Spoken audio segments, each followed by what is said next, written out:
Hello, feather wolves and dragon foxes, and welcome to the private patron gathering. Today is a little bit different, a little bit scary, because I'm going to try to run this show all by myself. Just like I run my. You're not, they can't see you, they can't see you. Okay, not entirely all by myself. If you are watching this video in November on YouTube, you are watching an edited recording of my private gathering with my patrons of the Feather Wolf and Dragon Fox tier. Every month we gather together and we do something that the patrons voted on. And we have a 2 hour long private gathering where we chat and joke and learn really cool stuff. And then I take that recording and I edit it and I cut out all the private chat and all the inside jokes and all the goofiness and silliness and keep just the work, just the coloring, just the technique, and I publish that as a finished video for everyone on YouTube to see. So if you wish to join us in the fun part of these gatherings, come and join me on Patreon as a Feather Wolf or a Dragon Fox, whichever. Now back to you patrons. Today we're working with this very special page, which is, of course, my boy Foxtail. Those of you who know me, who know us and the household, already know Foxtail, the dog. He is our oldest dog, and he's a sweetheart. I'll run a clip for you to introduce him to those of you who may not know who Foxtail is. Let's begin. For this new background effect, you will need a razor blade. Any kind of a razor blade, anything sharp. I'm using an X-Acto knife right now, but you can use a regular razor blade. All of us have razor blades in our pencil sharpeners. So if you think you don't have a blade in your house, you're mistaken, because you can just take out the blade from any kind of a pencil sharpener. It just takes a tiny screwdriver to unscrew it and take out the blade. A sharp knife will also work, a small knife, anything that's sharp. And you will need a little paper to collect what we're about to create. And what I do is I take a very well sharpened pencil and I take my blade and I scrape off a little bit of the pigment off the tip of the pencil. Make sure to not get any of the wood though. We only want the pencil lead. And this is a little bit tedious. It takes some time. It takes some patience. So I've already started doing this so that we have a lot of pigment in here. And if you're running out of a pencil tip, just run it through the sharpener again. A common question that I've had with people that I've taught this effect before in real life is, why can't I just run it through the pencil sharpener and use that? And the reason for that is that you also collect all the wood shavings in there, and we don't want that. We want only the lead. So scrape, scrape, scrape, scrape, scrape, scrape, scrape. This is very therapeutic. You can do other things while you're doing this, like check the live chat. Mark says, I do that with my chalk. Yeah, most excellent. With a white charcoal or a chalk, you can do this as well. And I just took a piece of paper and I folded it in half. Just a regular piece of paper, folded it in half so that I can collect all the pencil shavings, and then I gave it the two ears so I can set it on my page and it doesn't go for a walk. My drawing board is actually on an incline, so it's a little bit tricky. I can't do it directly onto the page. You don't necessarily need a collector paper for this. You can do it directly onto the page. It's just that if I were to do that, it would immediately start falling off because my paper is at an incline. And also I like to have it in a little container so that I can decide where this goes. So then I'm just going to kind of place it in an area where I want my orange pigment to be. I'm using orange, and the actual color that I'm using is Carrot from the Black Widow skin set. And then what you're going to do is you're going to take a cotton ball, a regular cotton ball, or a piece of paper. You know, if you don't have cotton balls, which, like, who doesn't have cotton balls at home, right? But if for some reason you don't have it, you can just tear a piece of paper off, or a piece of tissue, which is softer. But with this cotton ball, just gently in circles, believe it or not, as much as I always talk to you about coloring, not in circles, but in strokes. Here we actually want the circles. You kind of just rub it into the page, and all of a sudden you have a very quick, very diffused, that kind of a smoky background. Super fast, saves you a lot of time. And of course, this isn't a very detail-oriented method. This is for making cloud effects or smoke effects or glow effects. It's not, you can't do a whole page coloring like this. But it's also good for very quick, to very quickly establish where you want your colors to be so that afterwards you can go over it with more detail. This is turning out nicely. I like how vivid the orange actually is, because usually when you apply this method, you get like this really pale, pale kind of a suggestion of a color. You actually lose a lot of pigment. So it's definitely not for like a detailed, vibrant background, but a very quick establishment of a suggestion of a color. But this is the first time that I'm doing this with Black Widow pencils, and the saturation of the color is really strong. Tiffany, you only have white paper to work on, and you're always asking me how to create a similar effect to tan-toned paper on white paper. So this is something that you can do after you've completed an effect on white paper. Go over it with something like this. Just powder up the whole page with a color that's very similar to the color of the tan-toned paper, and just like apply it as a filter on top, and that will create a similar look to what we achieve on tan-toned paper. So it's a really, really cool effect. It's also good for making pages look old. If you use brown colors, you can use them along the edges to make the paper look like it's old, or make it look like an old photograph. So I'm adding a little bit of a yellow color. This is Honeycomb from Black Widow. Everything I'm using today is Black Widow. Everything I'm using all the time these days is Black Widow. All right, so a little bit of yellow just so that we have a very, very gentle gradient here. It's nothing extreme. And then just kind of blow it off and shake it off. And it doesn't smudge, it just stays on the page. So what we did is we very quickly established that we want the background to be orange and yellow. Now we can go over, and with the same pencil, this is Carrot, I am going over the detail, going around the little designs. And what this allows me to do is not pay that much attention to the little strokes or the little circle technique, because the background is already more or less established, and all I'm doing now is working out this detail so that the design comes through a little bit. And this design is a suggestion. You know, it's not even in focus as much as the dog is, and the line work here is gray versus the dog is black. So you definitely don't want this design to take away from your main character. It's background. It's something that just sets the mood. So what I like to do for designs like these is, instead of coloring there's a lot of like Victorian swirl leaves here. And when I design them, I imagine that the background will be darker than the leaves themselves. And when I color designs like that, I find a more powerful effect to be to go over the outlines and then make the background a little bit darker and the leaves a little bit lighter. Generally speaking, in any kind of a art form, in two-dimensional art form, photography, drawing, painting, negative fill is more powerful than just regular coloring. Meaning that if you have an object, like if Lori and I are drawing still lifes right now, so if you have a still life of a vase and it's just a vase on a plain background, it's more powerful to have a lighter vase with a darker background than coloring the vase in full detail and leaving the background blank. It's just more pleasant to the human eye. So if you have a choice for background patterns like this, I would go with not dramatically darker background, but a noticeably darker background, more color around the subject than on it. If you want to take your coloring a step further, if you want to make it look a little bit more professional, a little bit more like a painting, a little bit more like something that you don't see other colorists out there posting, then this is also a nice trick. So I'm just going to continue with this background, and I'm mostly going to stay in this area, and then we'll switch to the dog. I'm not going to color this whole page because you guys get the idea. And also the original page is actually Foxtail in his full glory. You get the whole dog and all 9 of his tails, because, you know, Foxtail, Kitsune, 9 tails.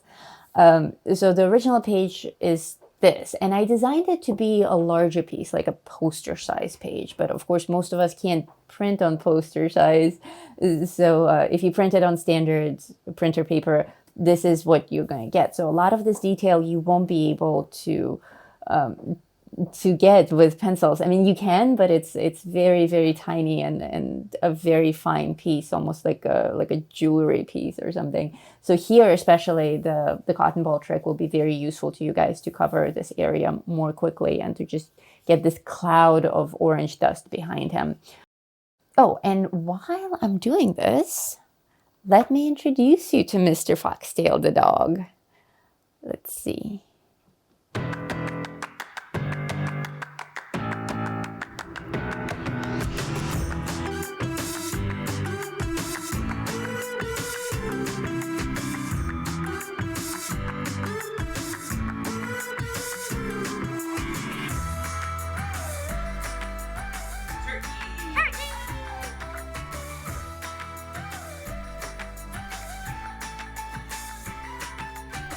Flamingo. Flamingo! Do you love your flamingo? Do you love your turkey? Turkey. It's a turkey. Turkey. Turkey. Flamingo. Flamingo. Yay! Good dogs. Happy dogs.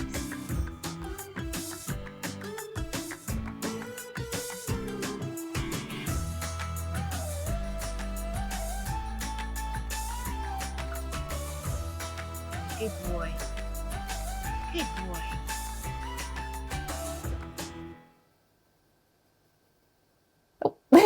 We're back. I'm just here coloring. I hope you weren't staring at me, staring at a page for too long. So that's Foxtail the dog. Foxtail is my boy, and he's a sweetheart. You guys will meet him in person on Halloween Day, on Foxtail Day.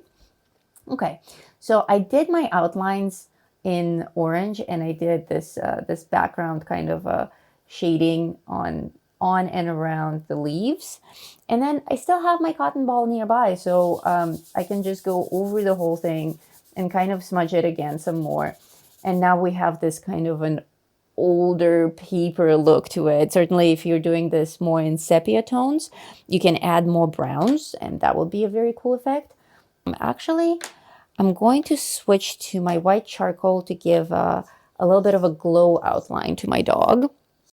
Okay, I'm taking my honeycomb color now, and I'm adding it in very broad strokes. Remember the fast shading technique that I taught you for the Coconuts beach party and the Aquaman coloring as well, the fast shading. So I'm taking this honeycomb, and I'm just very quickly in very broad strokes shading over the white that I just added and over the orange that I've added before. And again, the reason that I'm able to be so kind of careless, not necessarily sloppy, but definitely careless with my brush strokes, with my pencil stroke technique, is that I already have that background smudged into the paper. There's something in all caps here. Lisa, do you sharpen both sides of your chalk?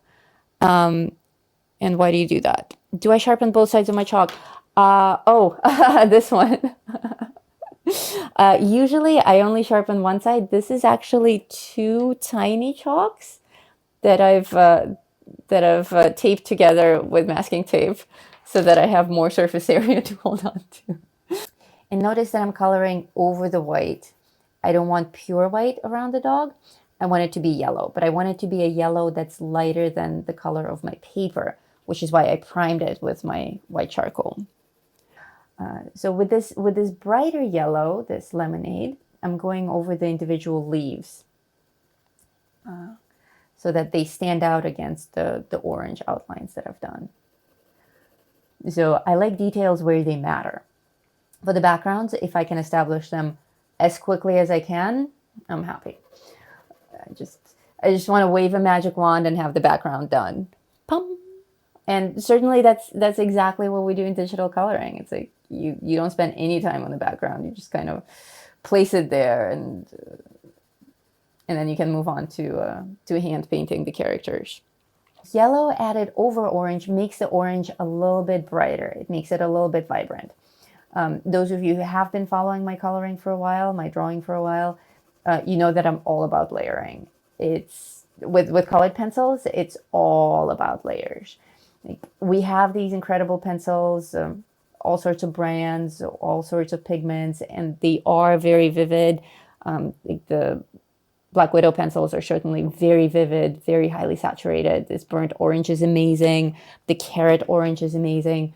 And certainly just adding that orange to the page, to the naked page, is fine, but you can take it a step further. A lot of times there's this misconception of professional art versus art for pleasure or for hobby. Just because you're doing it as a hobby doesn't mean that you shouldn't improve it. Hobbies are all about improvement. It's just that you're not doing it as a means of supporting yourself. You're just doing it for fun. But for me, there's no fun in any craft if you're not constantly trying to take it a step further. Not for anything, not for getting a prize or an achievement or some label or competing with anyone, but just for your own fun. The fun of it is the improvement.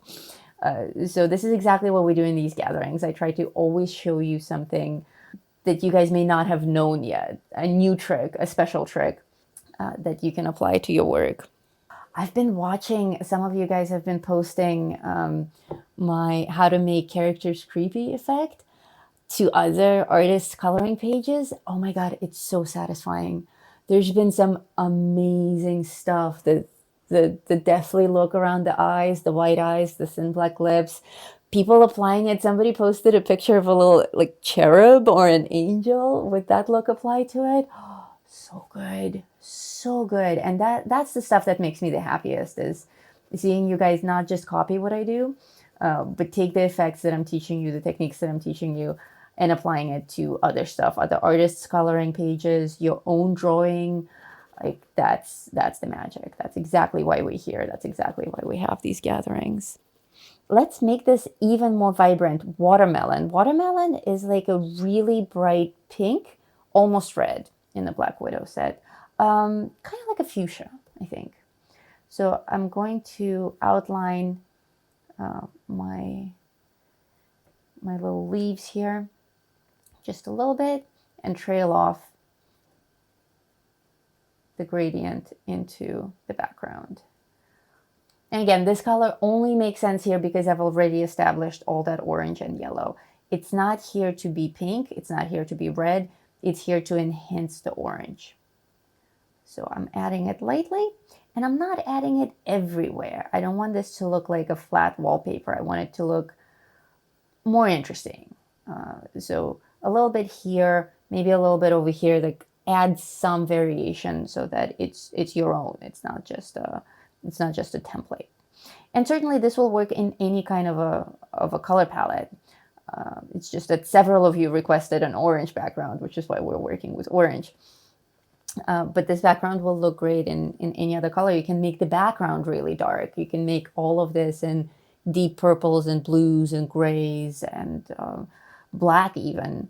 And then make the dog a lighter color, which is exactly what we talked about. The same effect that I'm applying to the background with the negative fill being darker and the leaves being lighter. You can apply that technique to the entire page with the background being dark and the dog being light. So it's like a negative fill within the negative fill. And here I am again with my little cotton ball kind of airbrushing tool, where some of the shading may not be as precise.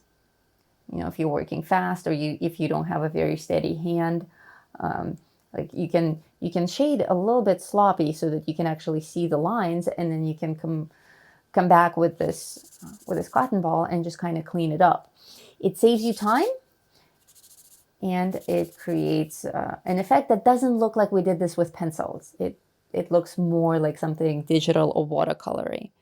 This is now pumpkin orange, which is a little bit, it's like a combination of the orange that we used before and the yellow that we used before. So it's a little bit more on the sweeter side, on the shinier side. And I think it's adding more glow to our our effect, more of a candlelight kind of a glow, type of an orange. Oh, it amazes me that Lisa doesn't turn her page. No, I do not. In fact, I have my page taped to the board. I don't know if you guys can see it. I have my page taped to the board so that it doesn't move. And mainly I do this for you guys so that the page doesn't get turned and you see it as a locked object.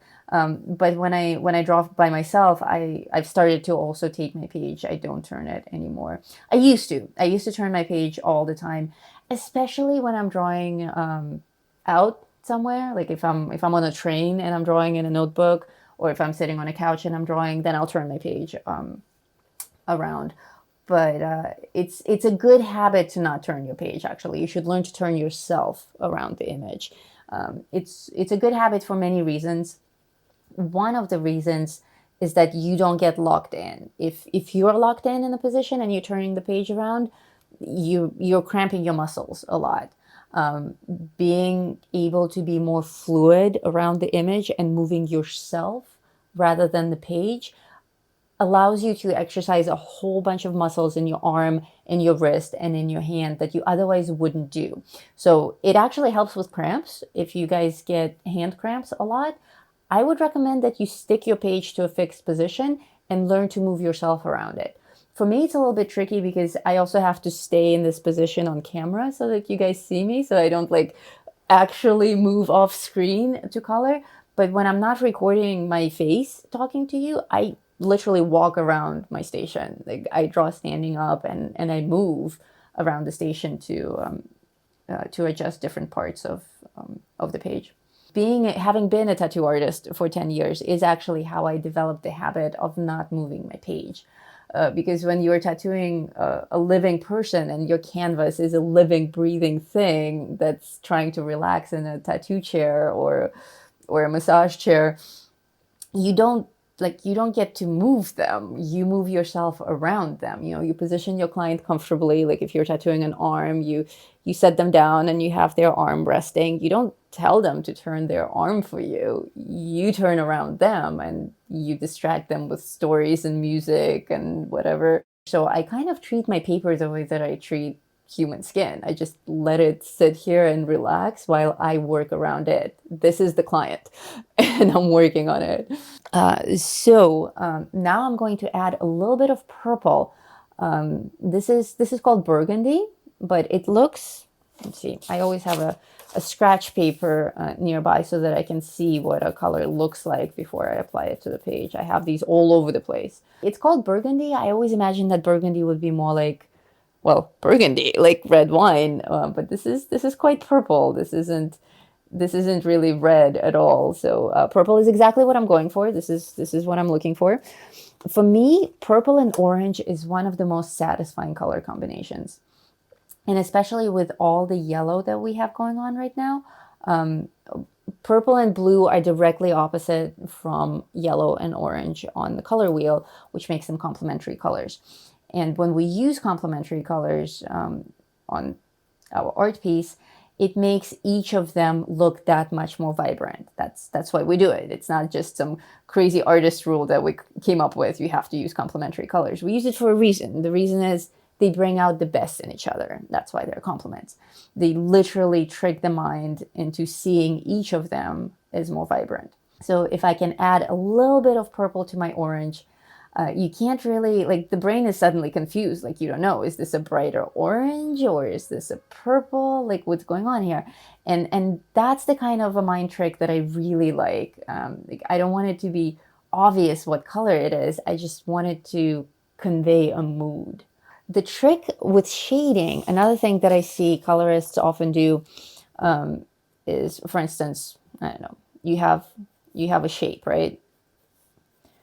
And we're going to color this shape with a pencil. So, for instance, I may wish to create a gradient from darker color to lighter color. So darker here, lighter here. The way that I would do it is just I shade and I shade and I shade very lightly, but notice how close my pencil strokes are.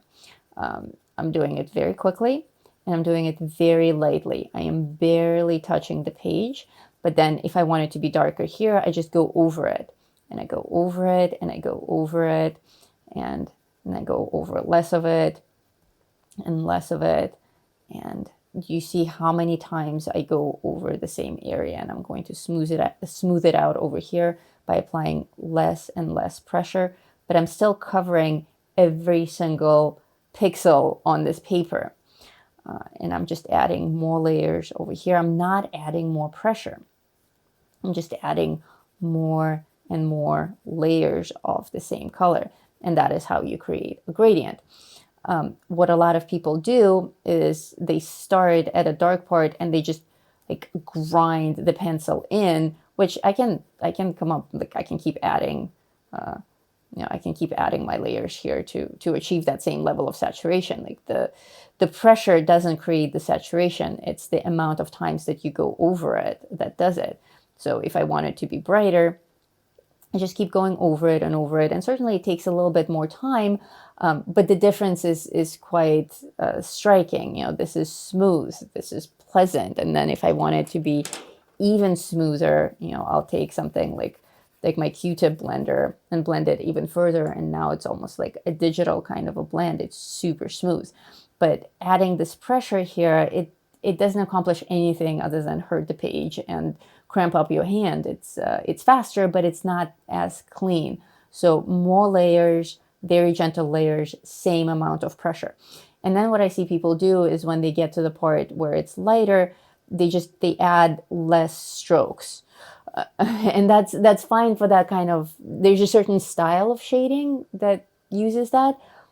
But I feel that a lot of people just apply that technique incorrectly to their everyday coloring, and they'll take a shape like this diamond, and if they want to fill it in lightly, they fill it in with like less strokes, and that's not a lighter color. That's just sloppy coloring. If you want to take a shape and color it lightly, color it with little pressure, and that's something that you can practice. It's not necessarily easy. It's not easy for everyone.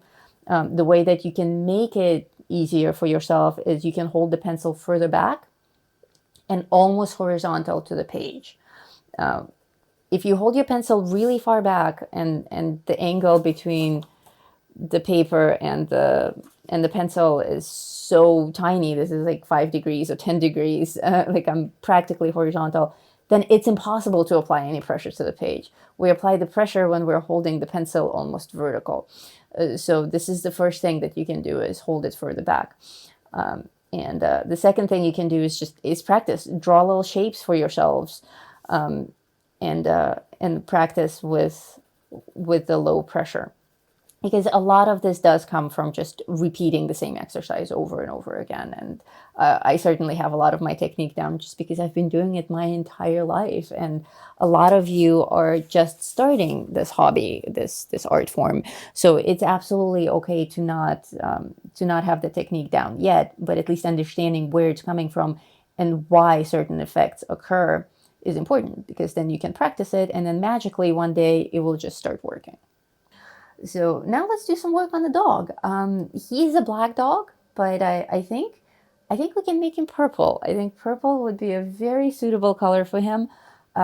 Again, because of the orange and yellow background, the purple will stand out very nicely. And also he has a lot of designs on him. So we don't want to lose all of them. I certainly don't want to color each and every one of them, because I don't know what crazy artist would draw all this detail. Unbelievable. So purple it is. And the colors that I'm working with, this is amethyst. So for something with this much detail, like this dog, I like to start with a base tone. And in this case, it's amethyst purple. But any kind of a purple, you know what I'm going to say. I'm going to say it doesn't matter what brand it is. It doesn't matter the name of the color. Just whatever brand you happen to be working with, or if you're working digitally or with oil pastels or chalk pastels or watercolor, it's not about the medium, it's about the approach. So even when working digitally, I would pick like a middle lilac and either autofill this or kind of broadly color it with something like a dry brush. This isn't your traditional fur. There's certainly some suggestions of fur here, with especially on the outlines and on the outlines of the muscle tone, like where the shoulder is and where the fur on the front is cascading down his chest. So for something like this, I establish a very, very gentle background with the purple, and actually we can do the same thing. Let me see if I can do this directly on the page without everything cascading, because my ink line isn't that strong. I started shading because that's what I'm in the habit of, but we can actually use our little scratch and drag technique of the purple as well. The only thing with this is that it's very difficult to stay within the lines with this kind of a technique. So it's really for backgrounds or for larger areas that you need to fill in. But here I already took care of this outline by hand, and if I want just a little bit more pigment, I can use the cotton ball technique as well. Let's see if that works. And yes, it does work. And it's also a good idea. It's a good technique for trailing things off, like I showed you on the background here, because you don't want just the pencil scratch marks over there. But this is really fast, and there you go. Saves us a lot of time. So we create a very gentle background, and then I like to go over the lines with the same pencil, just with a tiny bit more pressure, not crazy like we did in the little diamond demo just now, but a little bit more pressure and a few more layers, just to add more pigment to the designs, but with the same color. And doing that automatically creates this illusion of texture, an illusion of a 3D subject, in this case, a dog. Could you use a dry brush for this? Yes, you could absolutely use a dry brush for this. Dry brush is a totally different technique, and it's not something you can apply to pencils. A dry brush you use with paint, oil paint, acrylic paint, even watercolor paint, which is kind of crazy because it's like watercolor, dry brush. With acrylic paint and with oil paint, a dry brush is an excellent technique for fur, but it's completely different from it. It's a totally different animal, and we can certainly do a lesson on it. But you won't be able to use dry brush with the pencil shavings. Again, you'll just blow it off the page. You won't get any pigment into the page. Okay, this all just with one color, just your middle purple. This is amethyst in my case, the Black Widow amethyst. And now I will switch to the same dark purple that I was using on the background for the outlines. This is burgundy. And I'm going to go over, let's see, I have brushes for doing dry brush technique. What kind of brush would you use for this? I would use a fan brush for fur. If you have fan brushes, ideally that's the perfect fur effect. But also it depends on the scale that you're working on. So if your drawing is super tiny, like this, you won't really be able to do dry brush on that. You need more surface area. So it really needs to be something of this scale or larger, or like the wolves that you're working on, Cassandra, like that kind of a scale. And in that case, the fan brush, and it literally looks like a fan. That's what it's designed for. Here I'm using the burgundy. I think I already declared this color. This is burgundy.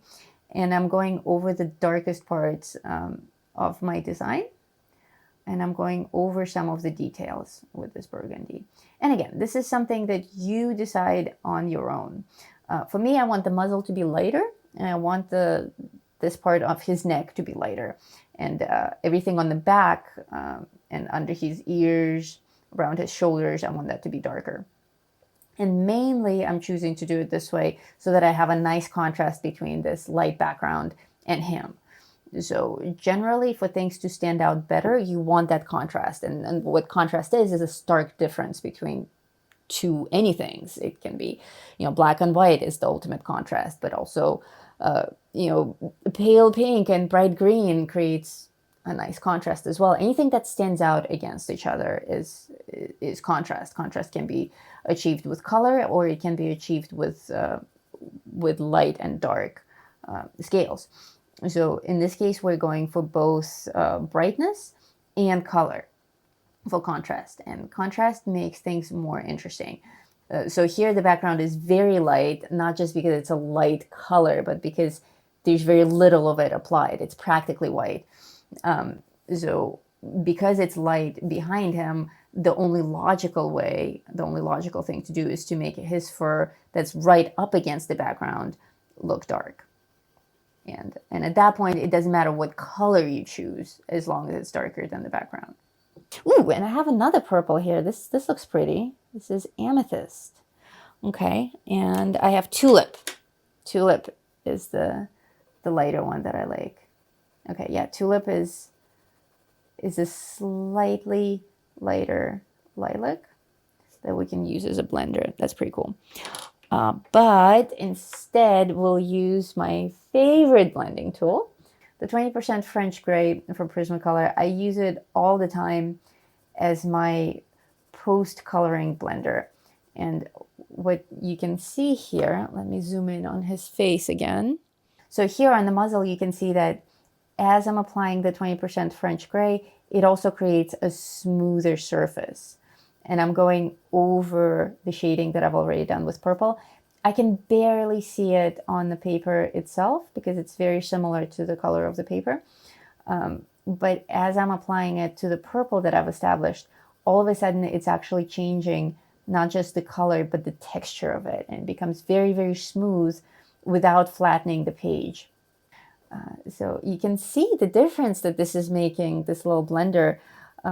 All of a sudden, like somehow he looks bulkier and pudgier and more squishy and touchable. I really like what it does to the gradient. It's a subtle difference, but let's go back to our little diamond doodle. Like here we already had a nice little gradient, but if we smooth it out with our blender, even on white paper,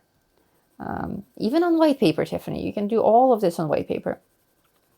Somehow this gradient is a little bit smoother. Okay, and now I'm going to take actual black. This is midnight black, and I'm going to go over the dark purple parts with the black to create even more contrast. I always add the black as the absolute last pigment. So obviously I would keep working on this page and add more purple and do the entire dog in purple before I did this black. But since we're running out of time and I've already demonstrated the meat of this technique, we can skip to the last part. So with the black, again, over the parts that you've already colored in purple, don't leave the parts that you know will be black blank so that you can color them with black from scratch. The effect won't come across as strong, as pleasant to look at, as effective. Like it's the layering that does it. Get used to layering. It's life-changing. Like if you don't color in layers right now, no matter how amazing your coloring is, if you do the same thing as you're doing now, but do it in layers, it will be just a hair more professional. So do experiment. And by experiment, I don't mean take your most valuable page in your most valuable book and see if you can ruin it and then give up on the whole experimenting thing. But print out test pages. Print out just a piece of a test page, or don't even print anything out. Just doodle little random shapes and see how your pencils behave on them. You have to test your equipment before you jump in to big projects. Like this stuff doesn't just magically work. It's the same thing as with digital coloring. You have to learn your controls. I think the ear can be a little bit brighter. I'm going to add a little bit more purple. We're back to this whole draw and analyze phase. Step back and see how it looks.